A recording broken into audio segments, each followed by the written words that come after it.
isi ya none. Menya byimbitse ibigezweho mu Rwanda, mu karere no ku isi yose.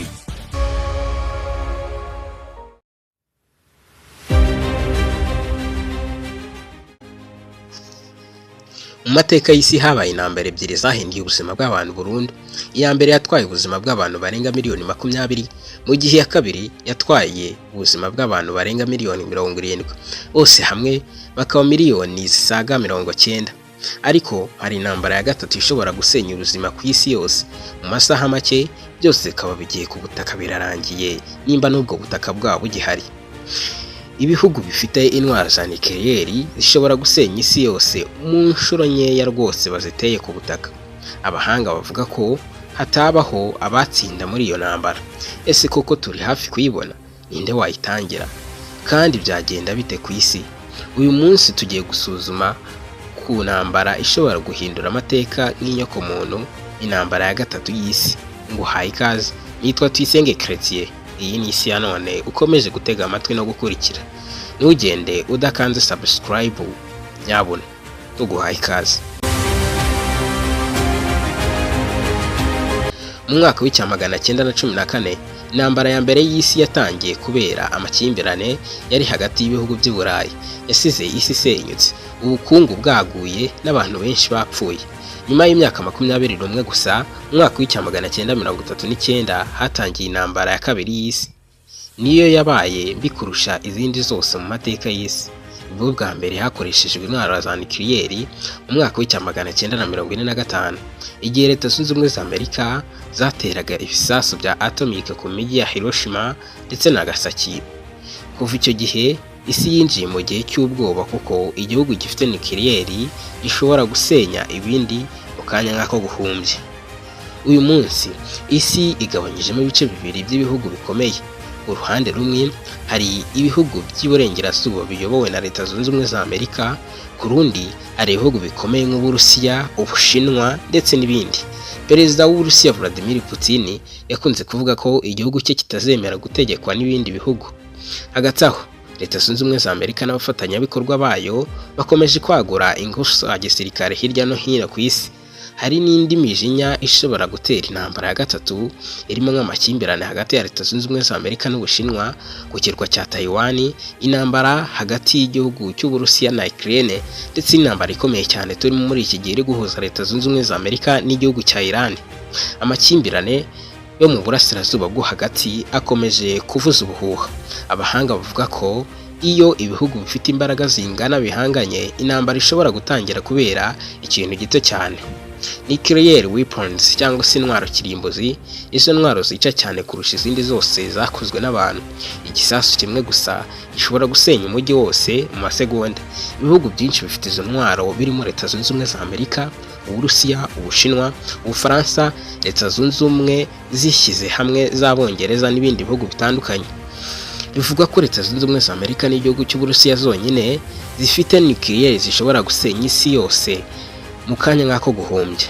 Ikibazo gikomeye ni iki ngo ese koko si uko bazikoresha gusa, ahubwo nuko nikosa rito gusa nko gukanda kuri buti itari yo kuri mashini bishobora gutuma isi yose irimbuka. Ariko kandi abasesenguzi bavuga ko intambara ya gatatu y'isi itazamera nk'izabanje iramutse ibayeho.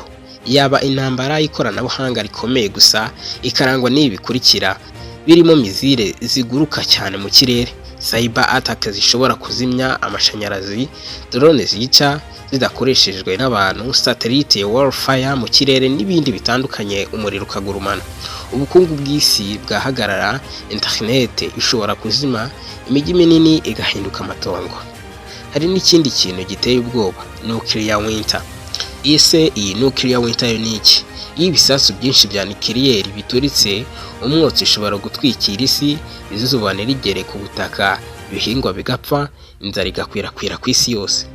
Ariko abahanga bavuga ko miliyari z'abantu zashobora gupfa ari nyinshi cyane. Nubwo ibyago bihari, hari n'icyizere.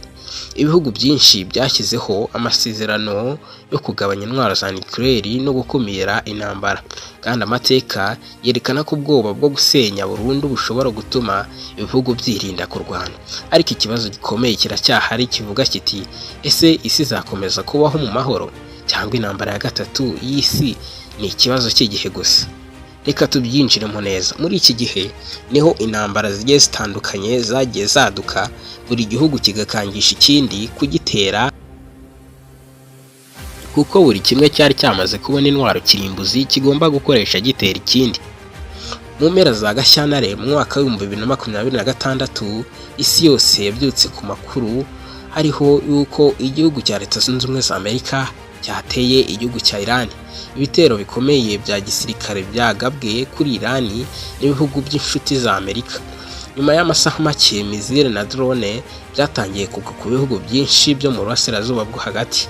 Abasesenguzi bose bavuga ko ishobora kuba intambara ikomeye kurusha izabaye mu myaka myinshi ishize. Ese ninde watangije intambara? Kuki Amerika irwana na Israel kandi ishobora guteza intambara ya gatatu y'isi yose? Iyi ntambara reka byose tubyinjiremo, nubwo byinshi muri ibi ngibi mwabanje kubikurikira, ariko reka duhera aho ngaho tubyinjiremo nta kibazo. Uyu munsi tugiye gusuzuma ndetse tunasubire kure turebe ukuri ku ntambara iri kunyeganyeza isi muri iki gihe. Kuwa 28 Gashyantare 2026 Amerika inshuti zayo batangiye igikorwa cya gisirikare cyiswe Operation Epic Fall. Ibitero byibasiye ingabo za Iran, ibigo bya misile, ibikorwa bya nucleaire ndetse n'abayobozi bakuru.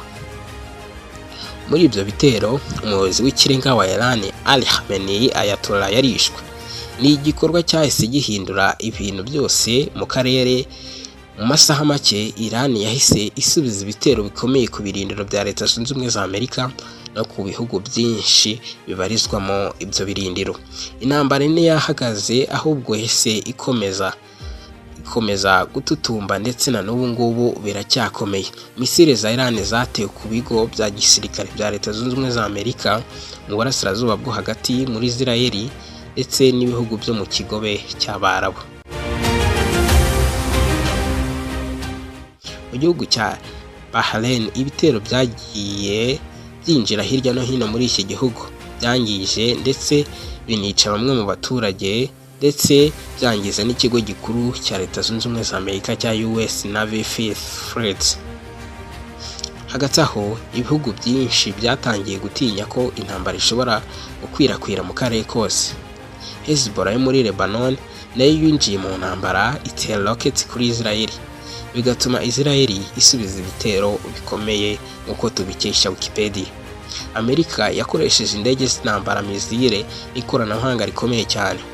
Kuwa 13 Werurwe mu mwaka wa 2026 ingabo za Amerika zagabye ibitero bikomeye ku kirwa cya Hangai, ahantu h'ingenzi cyane ko ariho hacishwaga peteroli ya Iran.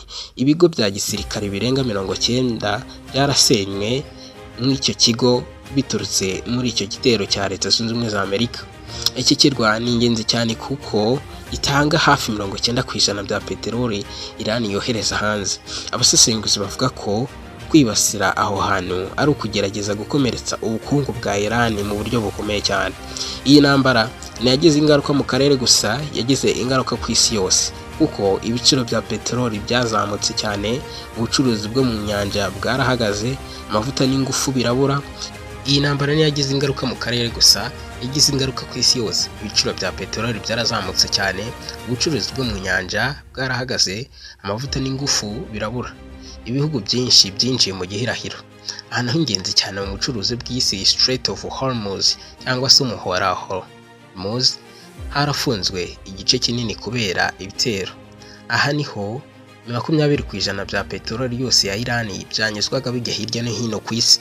Abasesenguzi bamwe bavuga ko iyi ntambara ishobora gukurura ibihugu byinshi kwinjira muri iyi ntambara, biturutse ku nshuti za Leta Zunze Ubumwe za Amerika ndetse no ku nshuti z'igihugu cya Iran.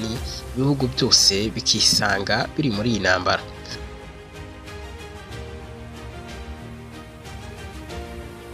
Hari n'ubwoba ko intwaro za nucleaire zishobora gukoreshwa.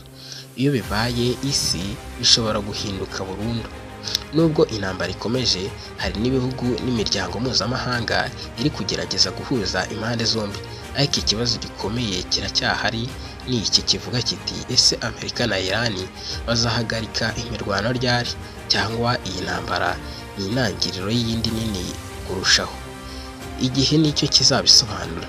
Ushimiye ko wakomeje kubana natwe muri iki cyegeranyo twaguteguriye kuri uno munsi, cyagarukaga ku buryo bishobora ko intambara ya gatatu yagaruka muri iyi si, ibintu byose bikaba byahinduka bitewe no kwikungahazaho ubukungu, intwaro za kirimbuzi n'ibindi bitandukanye, amahanga amwe ashaka ko ibihugu bimwe bitazitunga n'andi ashaka ko ibindi bizitunga, bikaba byatuma intambara ya gatatu y'isi.